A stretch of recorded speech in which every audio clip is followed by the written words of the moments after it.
તારક ચિહ્ન EDII એ આંતરરાષ્ટ્રીય દિવ્યાંગજન દિવસની ઉજવણી કરી દિવ્યાંગ ઉદ્યમીઓને સન્માનિત કર્યા। ગુરુવાર 4 December 2025 entrepreneurship development institute of India EDII અમદાવાદે આંતરરાષ્ટ્રીય દિવ્યાંગજન દિવસ નિમિત્તે સફળ દિવ્યાંગ ઉદ્યમીઓને સન્માનિત કરીને આ દિવસની ઉજવણી કરી। આ પ્રસંગે મુખ્ય અતિથિ તરીકે માનનીય મંત્રી ડો. પ્રદ્યુમન ગણુભાઈ વાઝા, સામાજિક ન્યાય અને અધિકારિતા, પ્રાથમિક, માધ્યમિક અને પ્રૌઢ શિક્ષણ, ઉચ્ચ અને તકનીકી શિક્ષણ, ગુજરાત ઉપસ્થિત રહ્યા। કાર્યક્રમમાં ડો. સુનિલ શુક્લા, મહાનિદેશક, EDII, ડો. સત્યારંજન આચાર્ય, પ્રોફેસર અને ડિરેક્ટર, ઉદ્યોગ સાહસિકતા શિક્ષણ વિભાગ, EDII, ડો. અમિત કુમાર દ્વિવેદી, પ્રોફેસર અને ડિરેક્ટર, સરકારી પ્રોજેક્ટ્સ વિભાગ, EDII તેમજ ડો. પ્રકાશ સોલંકી, એસોસિએટ પ્રોફેસર, EDII પણ ઉપસ્થિત રહ્યા। આ કાર્યક્રમમાં 20મી વધુ સ્ટોલનું પ્રદર્શન પણ યોજાયું હતું, જેનું ઉદ્ઘાટન માનનીય મંત્રીશ્રી દ્વારા કરવામાં આવ્યું હતું। સમાન તકોની આવશ્યકતા વિશે પોતાના વિચારો વ્યક્ત કરતા ડો. પ્રદ્યુમન વાઝાએ કહ્યું, દિવ્યાંગજનોને જીવનના દરેક ક્ષેત્રમાં શિક્ષણ, રોજગાર અને આરોગ્ય સંભાળ સહિત સમાન તકો અને અધિકારો સુનિશ્ચિત રૂપે મળવા જોઈએ। ભારત એ વિકાસશીલ દેશોમાંનું એક છે, જે દિવ્યાંગજનોના કલ્યાણ માટે સૌથી વ્યાપક નીતિગત માળખું ધરાવે છે। સરકાર તેમજ EDII જેવી સંસ્થાઓના સહકારથી સતત દિવ્યાંગજનોને સહાય પૂરી પાડવા અને તેમને સામાજિક, આર્થિક તથા સાંસ્કૃતિક ક્ષેત્રોમાં આગળ વધારવા માટે પ્રયત્નશીલ છે। દિવ્યાંગોને સશક્ત બનાવવા અને તેમના જીવનને ગૌરવ અને તકોથી સમૃદ્ધ બનાવવા માટેના પ્રતિબદ્ધ પ્રયાસો માટે હું ડો. શુક્લા અને તેમની ટીમને મારી શુભેચ્છાઓ પાઠવું છું। EDIIના મહાનિદેશક ડો.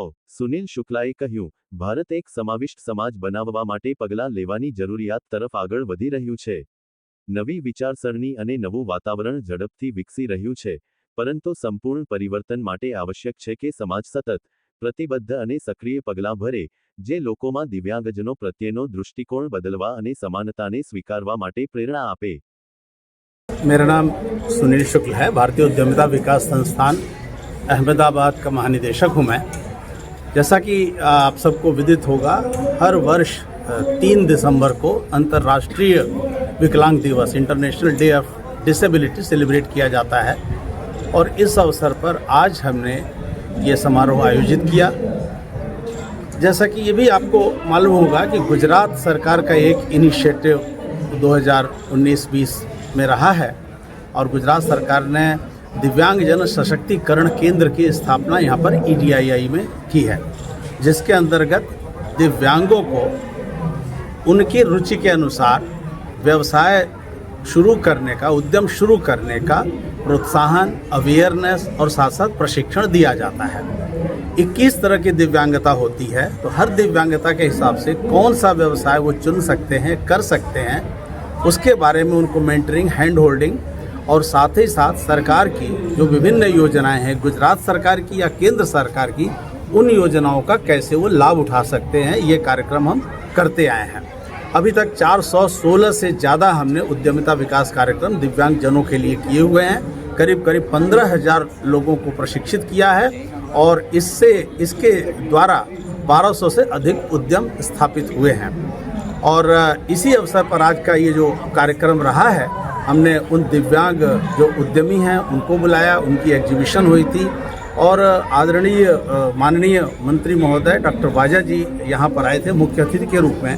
अब विभाग के बारे में जानकारी दी उन्होंने और चूँकि वो शिक्षण मंत्री भी हैं गुजरात सरकार के, इसके लिए उन्होंने ये भी बताया कि किस तरह से विभिन्न जो कार्यक्रम हैं उद्यमिता के या शिक्षा के, उससे हम एक सार्वभौमिकता ला सकते हैं और समायोजित कर सकते हैं, जो इंक्लूसिव सोसाइटी हम कैसे डेवलप कर सकते हैं। तो ये बहुत बढ़िया कार्यक्रम रहा और जो दिव्यांग हैं और दूसरे जो उद्यमी हैं उनका इसमें उत्साह से इसमें इनकी भागीदारी रही, जिसके लिए हम बहुत बहुत धन्यवाद देते हैं। EDII में हमारे जो एजुकेशन के भी कोर्स हैं, जो हमारा जो फ्लैगशिप प्रोग्राम है PGDM एंटरप्रेन्योरशिप 2 वर्ष का कार्यक्रम है और उसमें हम हर साल जिनको भी लेते हैं, ये बेसिकली उनकी ट्रेनिंग, उनका एजुकेशन उद्यम स्थापित करने के लिए है। चाहे वो फैमिली बिजनेस में जाएं या न्यू एंटरप्राइज में जाएं या सोशल एंटरप्रेन्योरशिप में जाएं। ये कार्यक्रम हमने 1 वर्षीय पाठ्यक्रम के रूप में 1998 में शुरू किया और 2008 से ये सतत 2 वर्ष का AICTE अप्रूव्ड MBA इक्विवेलेंट कार्यक्रम है और NBA एक्रेडिटेड है और इसमें 79% हमारे जो अलमनाई हैं उन्होंने अपना खुद का उद्यम स्थापित किया है या अपने अगर फैमिली बिजनेस है तो उसमें जुड़ के उसको बढ़ाया है। 79% एंटरप्रेन्योर्स हैं उसमें। Thank you sir. साथ ही साथ हमारा एक FPM प्रोग्राम जो डॉक्टरल एक्विवेलेंट है और 2 दूसरे कार्यक्रम भी PGDM के हैं। एक innovation entrepreneurship and venture development है और एक PGDM ऑनलाइन भी, जो रेगुलर नहीं कर सकते हैं, किसी और कार्य में लगे हैं, पेशेवर हैं, महिलाएं हैं, उनके लिए PGDM ऑनलाइन कार्यक्रम भी हम संचालित करते हैं।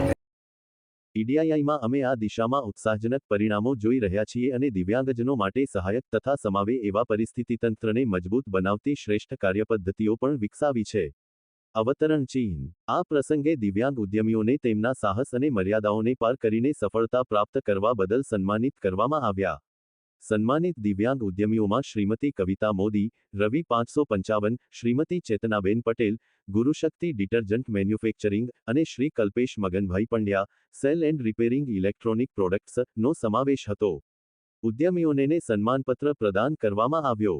કાર્યક્રમ દરમિયાન centre for empowerment of differently abled CEDA પર આધારિત એક દસ્તાવેજનું વિમોચન પણ કરવામાં આવ્યું, જેમાં કેન્દ્રની ઉપલબ્ધિઓ તથા સફળતા સાથે સંબંધિત કેટલીક પ્રેરણાદાયક કહાણીઓનો સમાવેશ કરવામાં આવ્યો છે. તારક ચિહ્ન CEDA વિશે. Entrepreneurship development institute of India EDII એ વર્ષ 2020માં પોતાના કેમ્પસમાં સામાજિક રક્ષા નિયામકાલય તેમજ ગુજરાત રાજ્ય વિકલાંગ, દિવ્યાંગ, નાણાકીય અને વિકાસ નિગમ, સામાજિક ન્યાય અને અધિકારિતા વિભાગ, ગુજરાત સરકારના સહકારથી centre for empowerment of differently abled CEDA ની સ્થાપના કરી. સંસ્થાએ અત્યાર સુધીમાં 416 ઉદ્યોગિતા અને કૌશલ્ય વિકાસ તાલીમ કાર્યક્રમો દ્વારા 14,754 દિવ્યાંગજન PWDs ને તાલીમ આપી છે, જેના પરિણામે 984 ઉદ્યમોની સ્થાપના થઈ છે. તો દર્શક મિત્રો, આ હતા અત્યાર સુધીના સમાચારની ખાસ ગતિવિધિ માટે આપ નિહાળતા રહો એસ લાઈવ ન્યૂઝ બુલેટિન. નમસ્કાર.